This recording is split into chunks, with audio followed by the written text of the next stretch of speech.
Boa noite, pessoal. Meu nome é Joyce, eu sou advogada, atuo na área de Direito Público, sou aluna mestranda das faculdades Milton Campos. Estou aqui para conversar um pouco com vocês sobre o tema do meu artigo a ser apresentado na disciplina de Metodologia do professor Elcio Rezende. Eu gostaria de ressaltar que eu procurei escrever sobre um tema que eu gosto de estudar, que é na área de Direito Penal, e também considerando a relevância para a nossa atual sociedade devido às grandes operações que tiveram aí de combate à corrupção. E o tema do meu trabalho é o Criminal Compliance, como instrumento de autorregulação, prevenção e mitigação da responsabilidade penal nos crimes contra o sistema financeiro.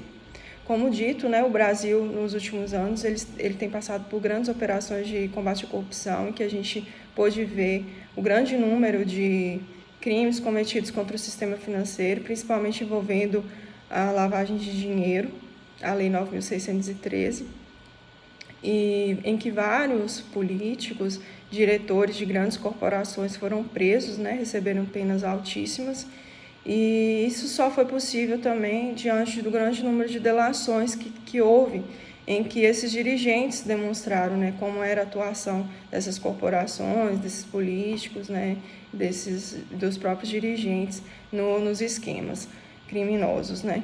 E tendo em vista o que demonstra a complexidade do sistema financeiro, a grande tecnologia que cada dia mais avança, por mais benéfica que seja para a sociedade, ela às vezes contribui para facilitar algumas grandes crimes.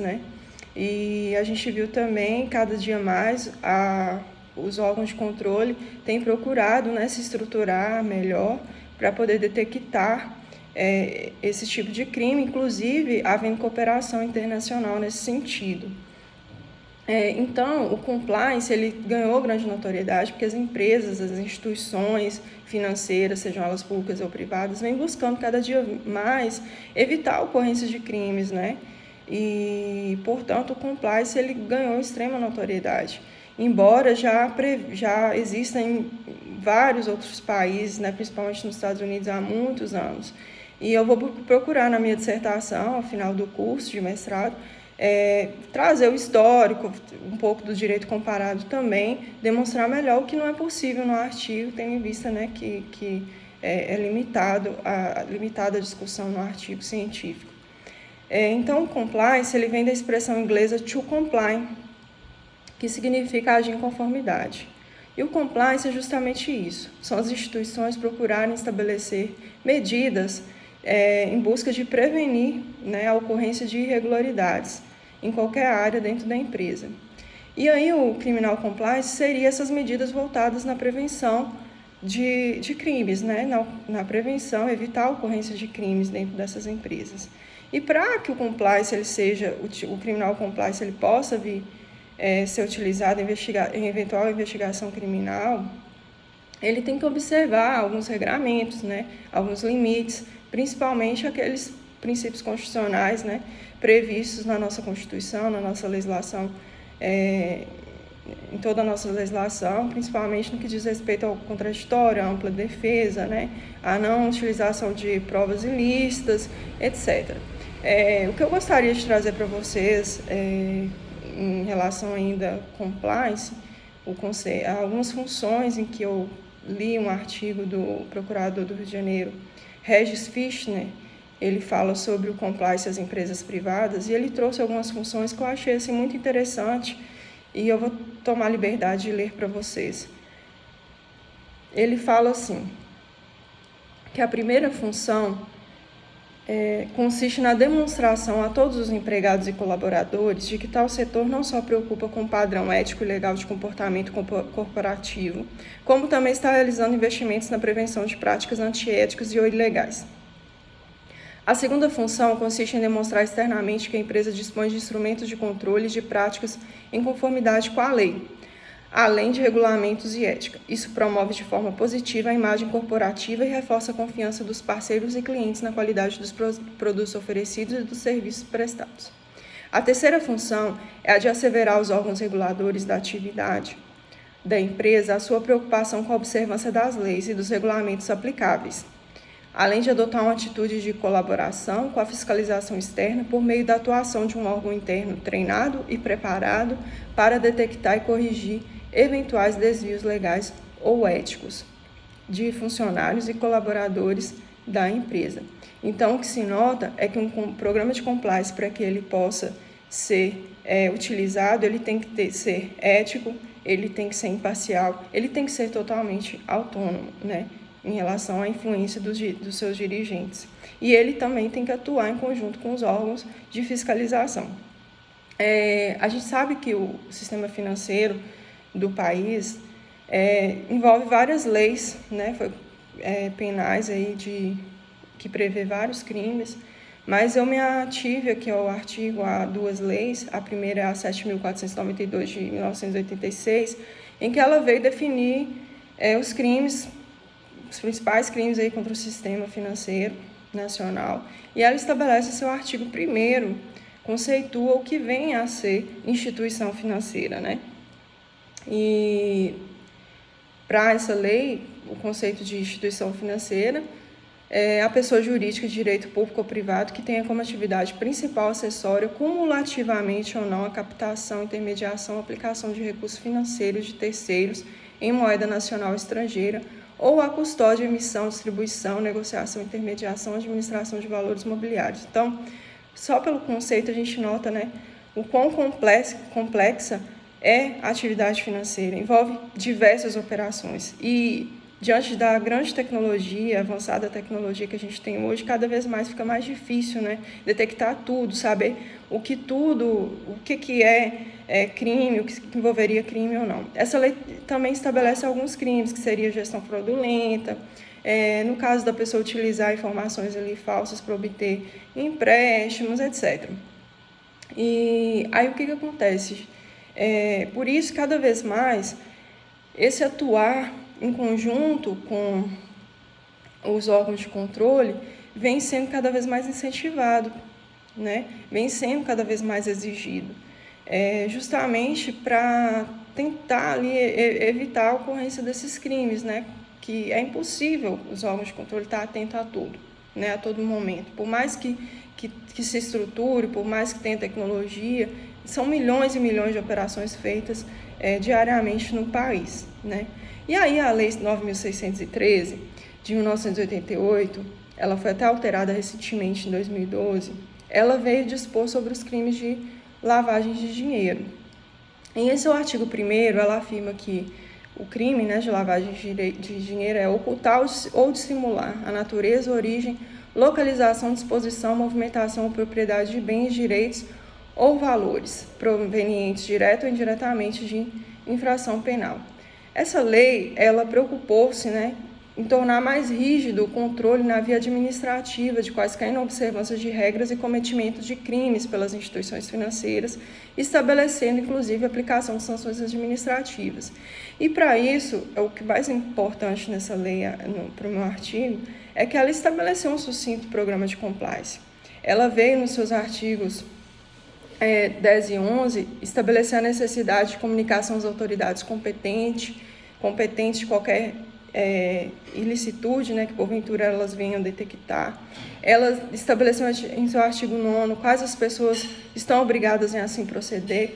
No seu artigo 12, veio estabelecer as sanções administrativas e ainda ela criou o COAF, que é um órgão no âmbito administrativo, responsável por aplicar essas sanções administrativas. O COAF, ele é o Conselho de Controle de Atividades Financeiras, ligado ao Ministério da Economia. Então, o que a gente nota é que essa lei, ela, de certa forma, veio estabelecer um programa de compliance. E, a título de exemplo, né, um gerente de banco, quando ele detecta ali na conta corrente, né, numa conta corrente ou poupança, né, enfim, do seu cliente, uma movimentação estranha de valores, e ele não comunica ao COAF, esse gerente ele pode vir a responder crime, né, quando esse volume de valores ele não tenha lastro, né, não tenha lastro lícito, né. E, enfim, só que o que a gente percebe é que as sanções administrativas, muitas vezes, elas não são suficientes para poder recriminar de forma efetiva algumas condutas ilícitas. E é aí que vem a atuação do direito penal, né? De acordo com o princípio da intervenção mínima, o direito penal ele tem a sua atuação subsidiária, quando as instâncias aí administrativas, cíveis, né, não são capazes de recriminar de forma rigorosa a ocorrência de algumas condutas. E a gente vê que as irregularidades, né, ocorridas no sistema financeiro, elas precisam de uma reprimenda maior, né? E aí que eu pergunto, né, que é aí que eu questiono, quando as instituições financeiras, os seus dirigentes, eles estabelecem efetivos programas de criminal compliance, seguindo as normativas, o atuar daquelas pessoas responsáveis por esses programas, né? Eles são de maneira imparcial, é feito de maneira imparcial. São observados os limites, né, previstos aí na legislação. É uma atuação feita em conjunto com os órgãos de controle. Houve sancionamento, houve denúncia, né, para as esferas criminais e tal. Isso é capaz de retirar total ou parcialmente, né, a responsabilidade penal desses dirigentes? E é aí que eu entendo que sim. E eu vou explicar para vocês o porquê que eu entendo dessa forma. O Código Penal brasileiro, ele adotou o conceito analítico de crime e estabelecendo 3 elementos, né, para a configuração do crime: o fato típico, a ilicitude e a culpabilidade. Eu não vou me ater aqui à ilicitude e à culpabilidade, porque eu não tenho tempo suficiente para explicar. Então, eu vou me ater ao fato típico. Para a existência do fato típico, é exigido alguns requisitos: a conduta, o nexo de causalidade, né, entre a conduta e o resultado, e a tipicidade. A tipicidade seria a subsunção, né, do fato à norma, do fato ocorrido à norma prevista ali como crime. Mas o mais importante é a questão da conduta. A conduta ela tem que ser comissiva ou omissiva, dolosa ou culposa, para que eu possa pegar aquele fato, né, e constituí-lo como conduta e, por consequência, está inserido dentro do fato típico. E aí eu questiono: aquele dirigente que estabeleceu esses programas de criminal compliance, ele estaria atuando de forma dolosa ou culposa? O Código Penal, ele estabelece o que seria o crime doloso e o que seria o crime culposo. O próprio o crime doloso seria aquele que o agente, né, quis produzir o resultado ou assumiu o risco de produzir. E o crime culposo seria quando o agente deu causa a um resultado por imprudência, negligência ou imperícia. A grande maioria dos crimes financeiros, eles são crimes dolosos, principalmente o crime estabelecido no artigo 1º da Lei 9.613, que é a Lei da Lavagem de Dinheiro. A Lei 7.492 trouxe apenas um crime culposo, a previsão de apenas um crime culposo. Mas a grande maioria dos crimes contra o sistema financeiro seriam dolosos. E aí eu questiono: se esse dirigente ele atuou ali, né, estabeleceu os programas, sancionou quem deveria sancionar, denunciou quando teria que denunciar, ele teria atuado de forma dolosa? Ele teria querido cometer crimes? Me parece que não, né? Então, portanto, por isso que eu, a princípio, né, diante dos estudos que eu fiz até o momento, eu entendo que não teria a conduta dolosa necessária, né, ao se demonstrar. Claro que a gente tem que verificar o caso concreto ali, não teria a conduta dolosa ou culposa e, portanto, não teria o fato típico, portanto, não poderia falar da ocorrência de crime. A gente verifica que, mesmo que timidamente, em 2013, a Lei Anticorrupção, que é a lei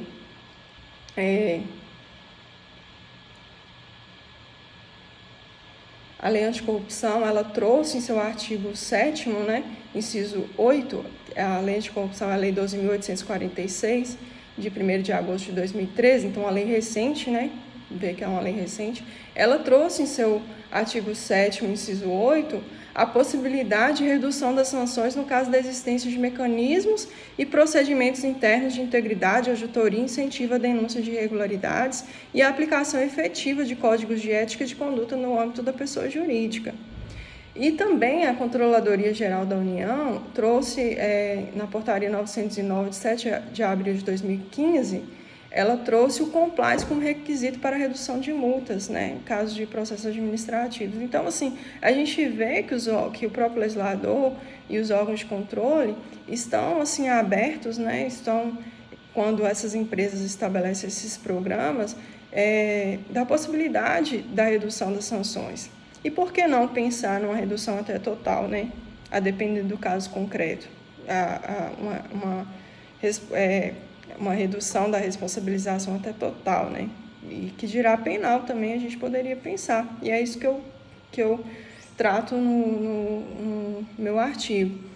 Por fim, pessoal, eu quero trazer a reflexão de vocês o caso que houve na ação penal 470 do Mensalão, em que a presidente do Banco Rural ela foi condenada, né, por gestão fraudulenta, tendo em vista empréstimos que foram concedidos ilegalmente ali, de forma ilícita, né?